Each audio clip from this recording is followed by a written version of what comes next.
내가 탔던 그런 모든 차들, 그동안 타왔던 차들, 그런 운전의 상식, 그리고 차량의 거동의 상식, 이게 모두 다 무시되는 거야. 어떻게 이럴 수 있지? 비싼데, 진짜 비싼 가격인데, 타이어 가격이랑 뭐, 차 한 번 타고 나면은 이제 메인터넌스 해야 되는 것들.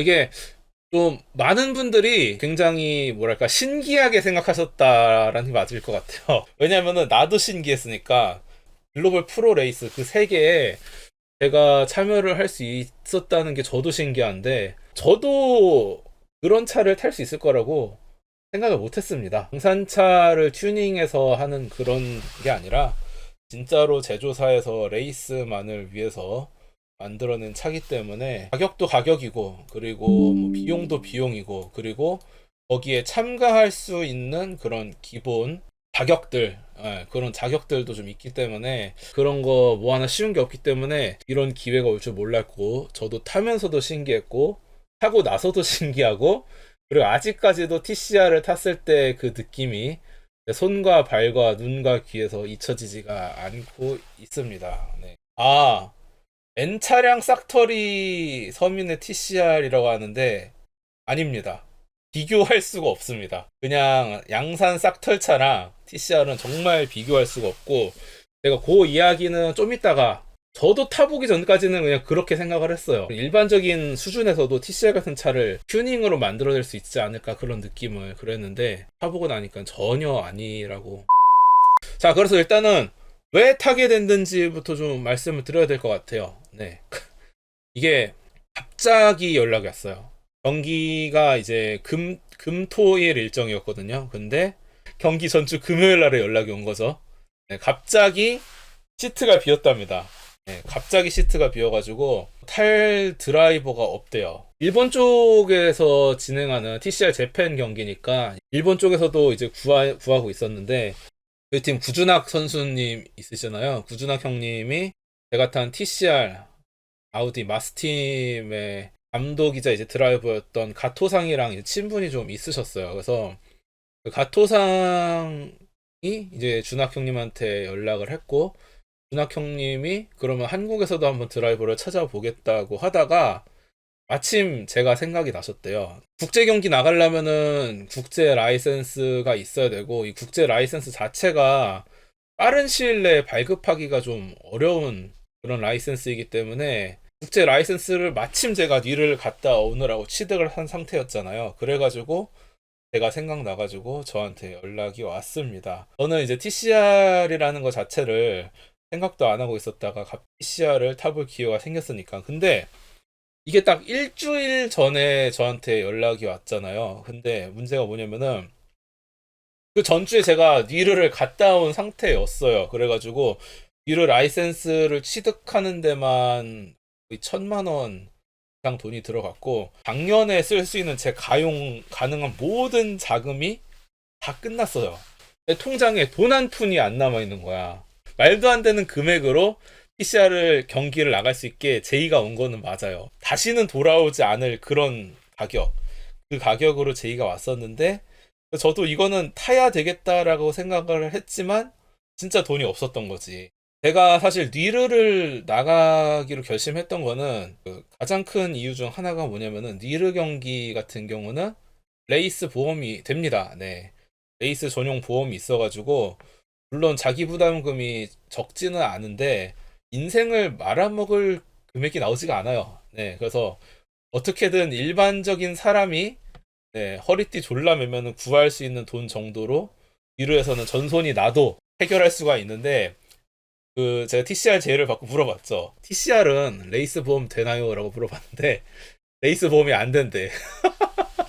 그래서 정말 좋은 조건으로 제의가 왔지만 일을 다녀오느라 돈이 없었다. 그리고 레이스 보험이 되냐고 물어봤지만 레이스 보험도 안 된다. 그래서 금요일 날 저녁에 제가 그 얘기를 듣고 고민을 하기 시작했습니다. 문제는 내가 고민을 해서 나가기로 결심을 했다고 해도 돈이 없었고, 그리고 나간다고 해도 이렇게 무리해서 나갔을 때 처음 타는 서킷에 처음 타는 차로, 내가 시뮬에서도 모태기 서킷을 안 타봤거든요. 꽂아버리면은 내 인생이 나락을 갈 수 있겠다. 네, 그런 생각도 들었기 때문에 제가 뭐 결정을 하기 전에 돈이 있어야지 나가든지 말든지 할 거 아니에요. 금요일 밤에 제가 이제 뭐 차 타면서 알게 된 친한 분들, 친한 구독자님들, 그동안 레이스 할 수 있을 때까지 좀 도움 주셨던 분들, 그리고 친구들, 이렇게 해가지고 쭉 연락을 돌려봤어요. 아, 그때 진짜 제가 좀 많이 감동을 받았습니다.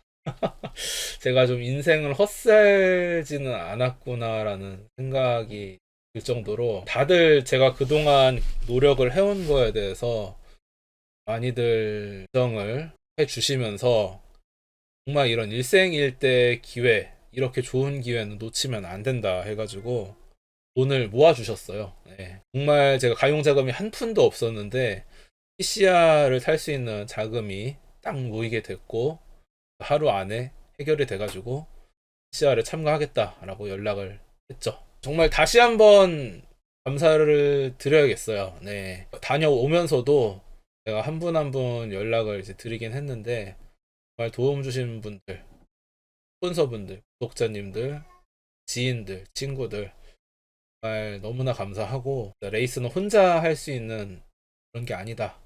그런 응원이 있어야지 할 수 있는 스포츠다라고 새삼스럽지만 다시 느끼는 그런 경험이었습니다. 네, 감사합니다.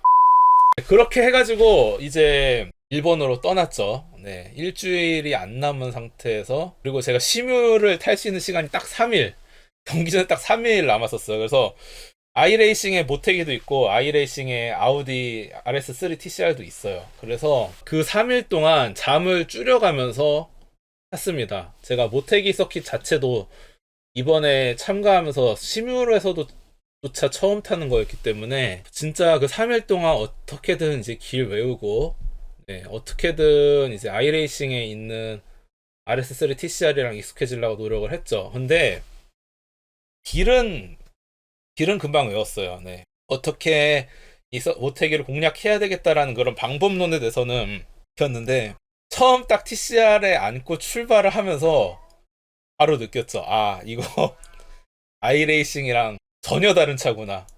하늘과 땅 차이구나. 그냥 외관 정도? 외관이 비슷하다. 시뮬이랑 현실이랑 외관이 비슷하다. 일단은 기어비도 좀 달랐고요. 아이레이싱에 들어가 있는 모델은 시퀀셜이 아니라 DSG를 그대로 쓰는 모델이기 때문에 기어비가 달라가지고 좀 다시 기어비를 코너마다 적용하는데 많이 헷갈렸고, 그리고 아이레이싱에서는 제가 세팅을 안 만지고 그냥 아이레이싱 순정 그대로 탔었거든요. 근데 이 RS3 TCR 딱 처음 타보니까 차가 너무 날카로운 거야.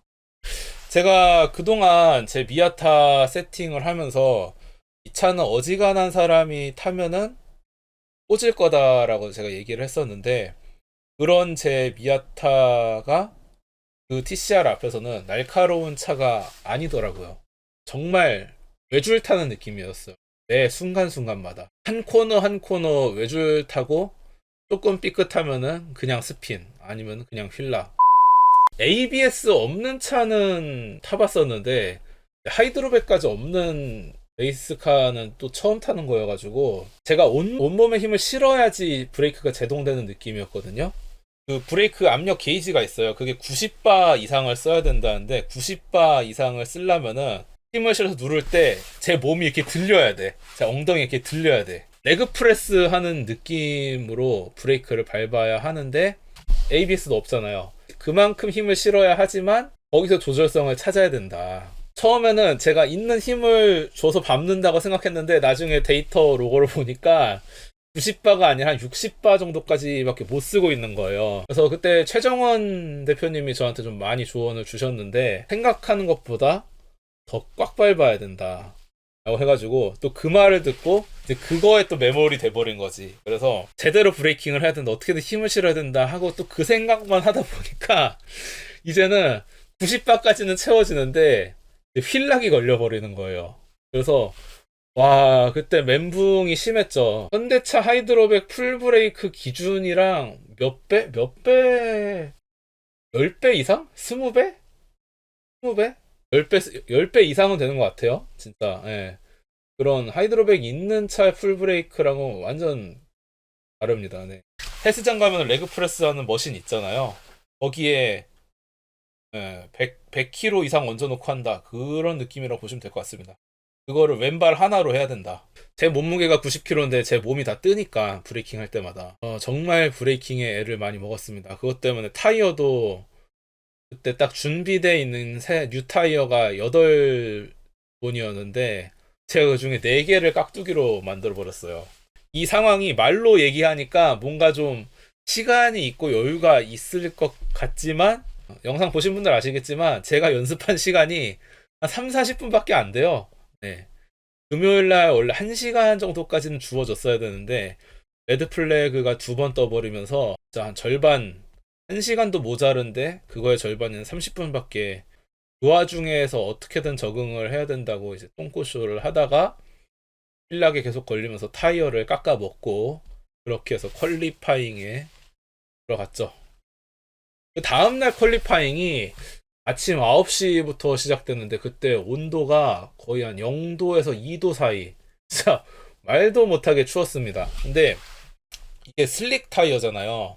슬릭에다가 전륜이다 보니까 이 날씨에 웜업이 쉽지가 않아요, 진짜. 원래도 날이 어느 정도 따뜻한 날이어도 이런 전륜 레이스카들은 웜업이 제대로 안 돼가지고 레이스카까지만 안 가도 저희 N2 있잖아요. N2만 하더라도 한여름 아니면은 리어 웜업이 한 랩 안에 아웃랩 한 랩 안에 완벽하게 되지가 않기 때문에 어떻게든 그 리어가 털리는 거를 좀 맞춰 타는 편이거든요.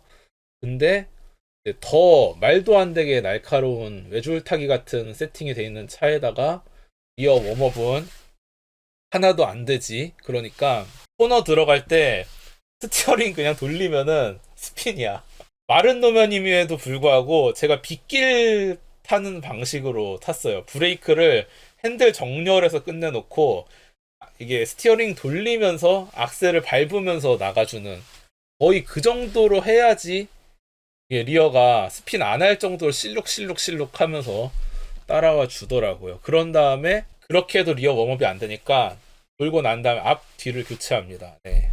어쨌든 프론트가 더 빨리 웜업이 되기 때문에 리어를 타면서 웜업 시키려면 너무나 많은 시간이 걸리는데 그런 연습 시간이랑 그리고 퀄리파잉 시간이랑 정말 시간이 짧아가지고 스핀할 것 같은 그런 무서움을 느끼면서 앞을 데운 다음에 데워진 프론트 타이어를 뒤로 보내고 뒤에 있던 덜 데워진 타이어를 앞으로 보내서 그걸로 레이스에 들어가는 거죠.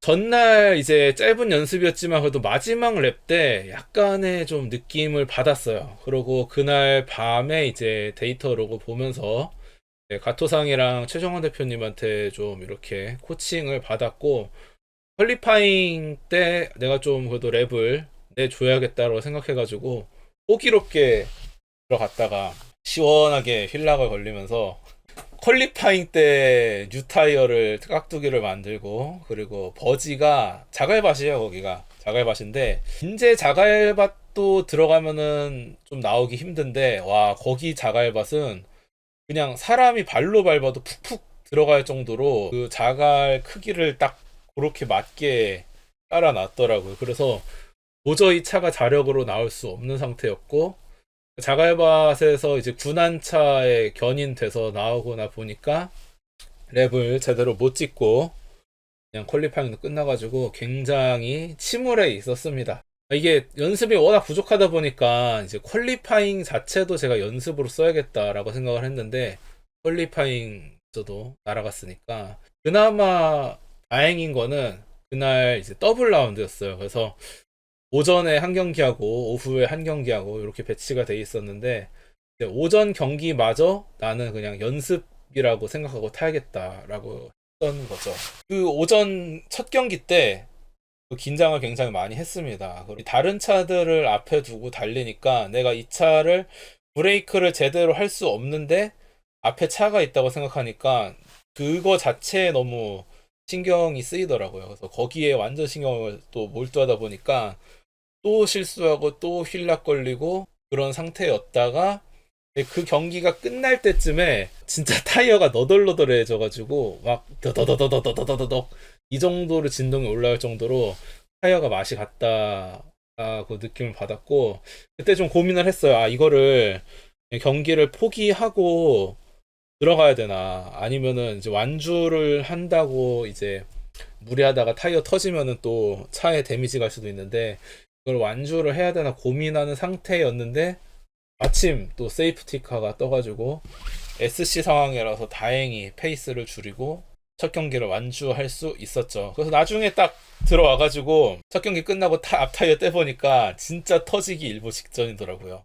레이어가 다 날아가가지고 혈심이 드러난 상태였고 안 그래도 이제 두세 랩 정도 빵랩 랩 타임이 나오는 완전 극소프트한 느낌의 내구성 안 좋은 타이어라고 그랬는데 타이어 터질 수 있다라고 그런 경고도 많이 들었어가지고 진짜 운이 좋았던 것 같아요. 완주를 할 수 있었던 게 그때 이제 진짜 느낌이 왔죠. 아, 차 이렇게 타면 되지 않을까?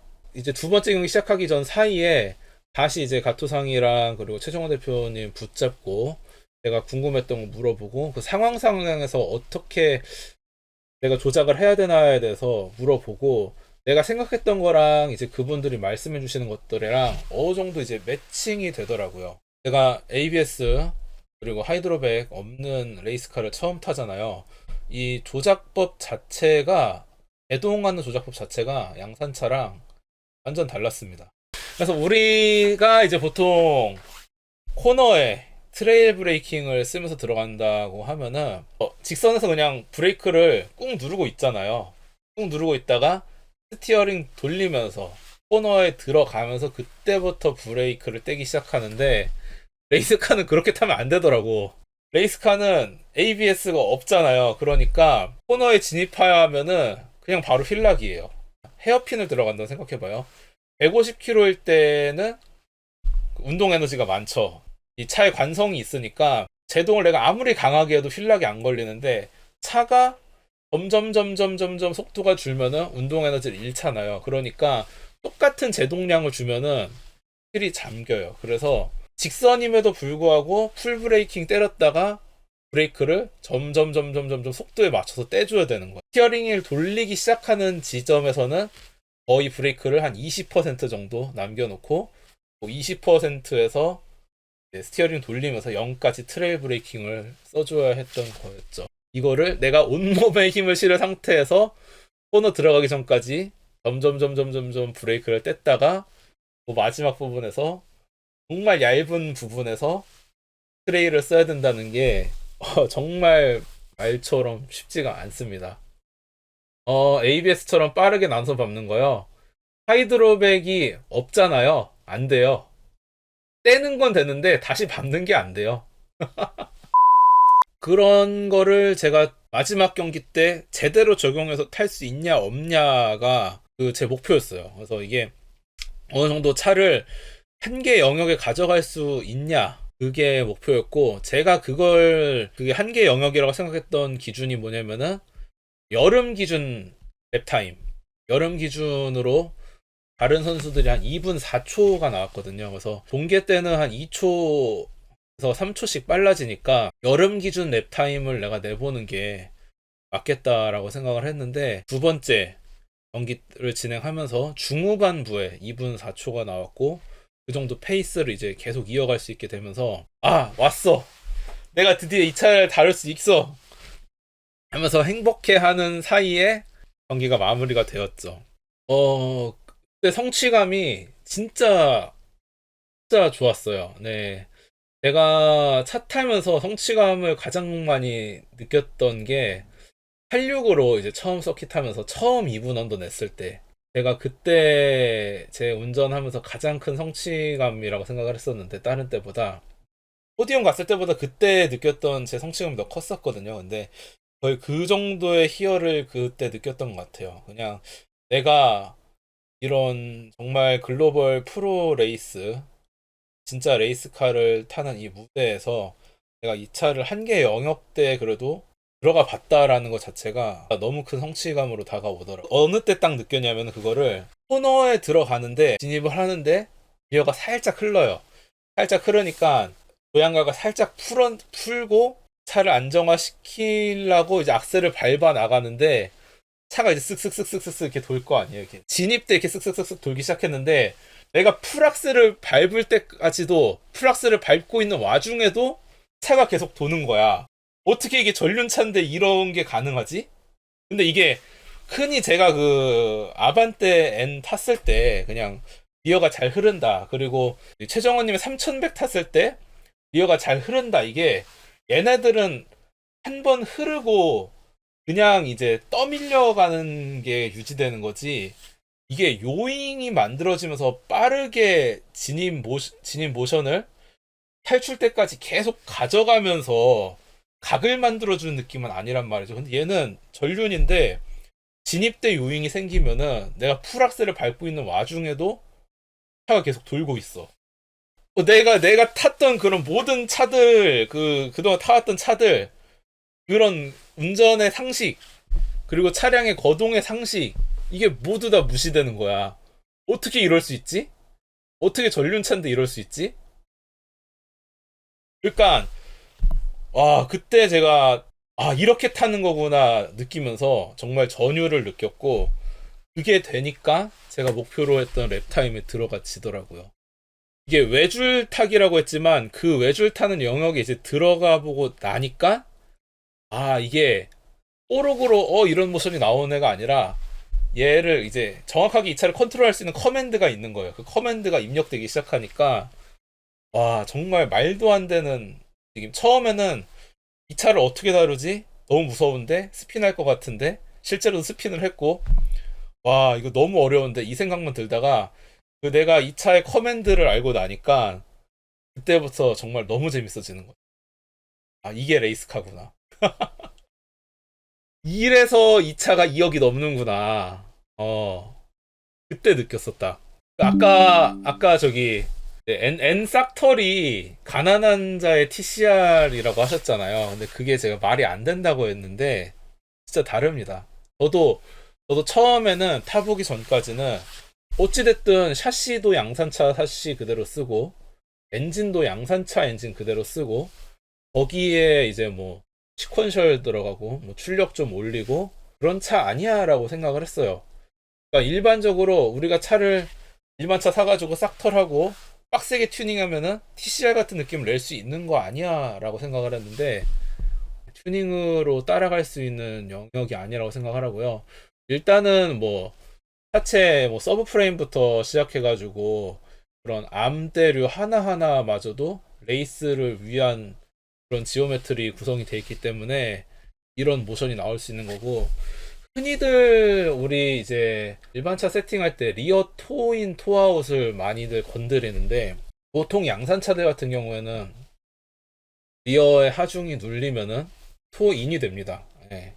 그게 뭐 더 안전한 것도 있고 일반적으로 타는 차들은 리어의 하중이 걸리면은 토인이 되면서 도는 게 아니라 언더 성향이 많이 되는데 푸른도 마찬가지예요. 86들도 그래서 세팅할 때 약간 토아웃을 많이 세팅했거든요. 그래야지 이제 하중이 걸렸을 때 이제 토우가 들어가도 이제 제로 토우 정도 선에 있으니까 얼라이먼트 보실 때 한번 트렁크에 매달려 보세요. 이제 그러면 리어가 쫙 이렇게 토인되는 거를 볼 수 있는데 그렇기 때문에 이제 리어의 하중이 걸렸을 때 토인이 되니까 그런 돌아가는 느낌이 제대로 안 드는데 이런 레이스카들 같은 경우에는 리어의 하중이 걸렸을 때 토우가 더 벌어지는 세팅이라고 하더라고요. 그렇기 때문에 이게 절묘한 그런 하체 세팅과 그리고 쪽과 이 모든 게 맞물리면서 진입대 모션이 만들어지면은 진입대 요잉이 만들어지면은 악셀을 밟고 있음에도 불구하고 전륜이 계속 차가 코너 아웃까지 돌아 나간다. 뭔가 물리 법칙을 거스르는 그런 느낌이 날 정도로 그제서야 느꼈죠. 아, 이 차가 2억이 넘는 이유가 여기 있구나. 그냥 외관이 비슷하다. 뭐 샤시와 엔진을 가져다 썼다.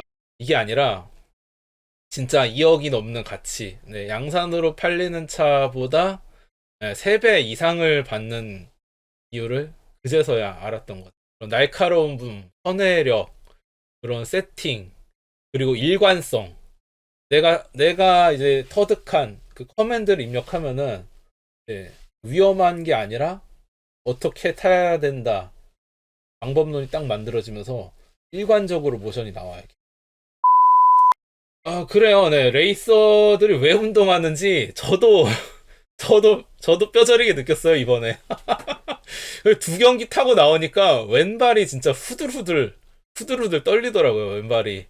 힘이 쪽 빠질 정도로 왼발이 후들후들 떨리고, 일단은 뭐 그런 차에다가 엄청나게 강한 슬릭 타이어를 쓰니까 횡지 걸리는 것도 그렇고, 이 체력 소모가 장난이 아니었어요. 진짜 그날 너무 추웠는데도 불구하고, 타고 나왔을 때도 다 땀에 젖을 정도로 자체의 열기도 열기고 제가 힘쓰느라고 땀이 나는 것도 있고 많은 분들 하시는 거 썬더볼트 왜 살 안 빼냐 그 얘기도 이제 많은 분들 하셨는데 제가 뭐 우스갯소리로 뭐 전사도 강철 팬티 같은 거다 내 몸무게는 그랬는데 제가 몸무게가 90kg거든요. 근데 이번에 TCR 타면서 좀 한 소리 들었어요. 레이서는 75kg가 넘으면 안 된다. 왜냐면은 이 TCR 같은 경우에 이제 드라이버 포함 몸무게로 따지는데 드라이버 몸무게 제 몸무게도 이제 따로 가서 쟀거든요. 그래서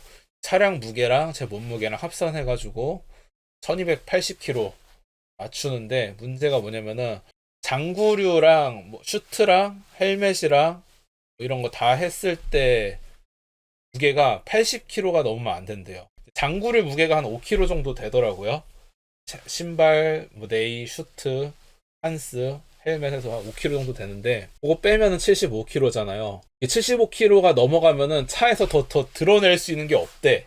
차에서 드러낼 수 있는 것들을 다 드러내도 무게를 줄일 수가 없기 때문에 드라이버라면은 몸무게를 75kg 미만으로 유지를 해라라고 아토상한테 얘기를 들었고 규정 내에 들어오는 무게랑 제 몸무게랑 그거보다 75kg보다 15kg 무거우니까 15kg 추가되면은 어느 정도 차이 나요? 그랬더니 한 모태기 기준 TCR로 한 0.2초, 0.3초 정도 차이가 날 거라고 하더라고요. 진정한 레이서가 되려면은 살을 빼야 된다. 차에서 살을 못 빼니까 드라이버가 빼야 된다. 그래서 프로라는 거겠죠. 네, 그래서 프로 세계라는 거고 자기 관리까지 정말 그런 거 하나하나 내가 그 차를 다루려면은 근력도 있어야 되고 몸이 버틸려면 횡지 버틸려면 코어도 있어야 되고 브레이크 밟으려면은 다리 힘도 있어야 되고 그리고 차를 빠르게 타려면은 몸무게도 맞춰야 되고 운전을 잘하는 거랑 더불어 가지고 그런 자기 관리까지 필요하다. 그래서 스포츠다. 그래서 모터 스포츠다. 저도 이제 정말 그렇게 많은 걸 느낀 시간이었습니다. 진짜 많은 걸 느낀 시간이었고, 그런데 제가 한번 발을 뒤져봤다는 것만으로도 저 스스로 되게 뿌듯하고, 요즘에 이제 차 타는 사람들, 지인들 뭐 만나면 제 우스갯소리로 CR 타봤어? 이러면은 사람들 꼼짝 못하게 만들 수 있는 약간의 그런 훈장이 되는 것 같기도 하고 사실 제가 되게 부끄러운 얘기인데 진짜 부끄러운 얘기인데 제가 86으로 처음 경기를 나가서 그때 처음 포디엄에 올랐을 때 저는 제가 차를 되게 잘 타는 줄 알았어요. 어쨌든 뭐 첫 경기를 나간 첫 시즌에 스프린트 경기에서 포디엄에 올랐으니까 저는 그때만 해도 저는 차를 되게 잘 타는 줄 알았는데 N컵을 참여하게 되면서 똑같은 차를 타면서 그런 격차가 벌어지는 걸 보고 아 내가 운전이 많이 미숙했구나 라고 느꼈고 그리고 또 DCT 레이싱에 들어가면서 원래 뭐 당연히 잘 타는 건 알았지만 김규민, 김영찬 선수가 타는 걸 직접 가까이서 보고 그리고 그 두 선수의 데이터와 제 데이터를 비교해 보면서 정말 넘을 수 없는 말도 안 되는 벽이 존재한다는 것을 또 느꼈고 그런 와중에도 많이 따라가려고 노력을 해가지고 2024년 N2에서 포디움은 못 갔지만 제 스스로는 많이 성장을 했다고 생각을 하거든요. 시즌 12로 마무리를 할 수 있었고, 그런데 다시 또 이번에 TCR을 타보면서 또 하늘 위에 하늘이라는 게 이런 거구나. 저는 운전을 잘 못한다라고 많이 얘기를 했는데, 어떻게 보면 시간이 지날수록 더 위에 있는 레벨, 더 위에 있는 레벨, 더 위에 있는 레벨을 제가 지금 계속 보고 있거든요. 근데 낼 수 있을까? 저런 경지를 흉내를 낼 수 있을까?